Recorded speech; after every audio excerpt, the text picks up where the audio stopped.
This presentation looks briefly at the technique of target costing. A typical value system might be described as including elements such as research and development, design, manufacturing, marketing and distribution, followed by after-sales customer service. The target cost is particularly relevant at the design stage, as this is where the cost of manufacture is determined as well as the features of the product. To determine the target cost, we take the price we think will be competitive in the marketplace, usually ascertained via marketing research, and deduct the desired profit margin, which leaves us with the target cost. If we can't get the cost down to this level, then it could be argued that it isn't a viable product offering. It is suggested that lowering the cost of design without losing the functionality of the product can be a motivating factor for employees. If we were to look at this as a step-by-step process, the first thing we could do is determine the market price. And this is usually done via marketing research, or it could be, if we're entering a market that exists, we take the main competitor's price as a proxy price to begin with. We then need to determine the desired profit for this particular product. And deducting that from the price would obviously give us the calculated target cost. We can then use techniques such as value engineering to identify ways to reduce the product cost. Also using Kaizen costing and other techniques to see whether we can get the cost down to the target cost.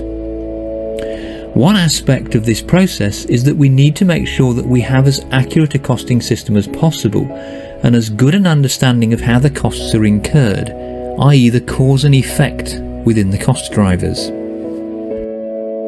Let's take a brief look at some of the methods we could use to reduce costs. We can use techniques such as value engineering. This examines trade-offs between different product functionality or features and their relationship between the total product cost. We are essentially trying to understand the costs of providing the functionality or features and stacking this up against the value added to the customer. Within this, we could use functional analysis. Here we look at the analysis of the functions offered and make decisions based on marketing research, again with reference to the value and the cost.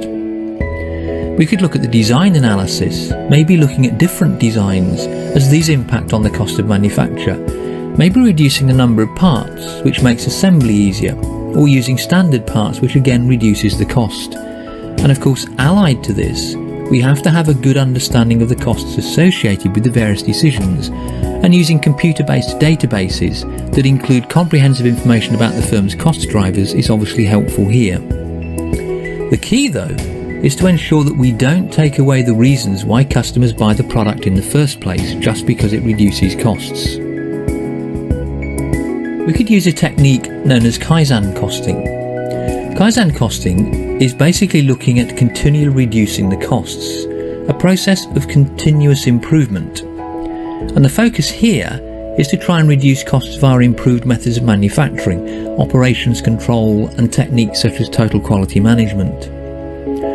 One aspect of target costing is that average costs will reduce as the volume increases, depending of course on the incidence of fixed costs.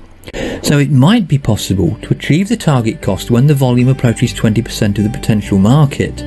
This can mean that setting the price is critical, as losses may be made in the first instance, but the rewards of achieving a high market share and high volumes can be very profitable. And this of course emphasises the importance of working very closely with the marketing team, as estimating demand can be critical in setting the pricing. So target costing is achieved through teamwork right the way through the whole process, not just by one department. So target costing is a team effort. Looking at competitor products can also be important, particularly if there are existing products in the market, and looking at how our competitor products are made is just as important as estimating the total cost of manufacturing and product costs. Value engineering and the design team we've seen can play a key role, as does customer feedback and building that into the design. Redesigning production and what and how support services are provided can also be significant, And of course, not forgetting the marketing, distribution and after-sales service aspects, as these all have an impact on costs.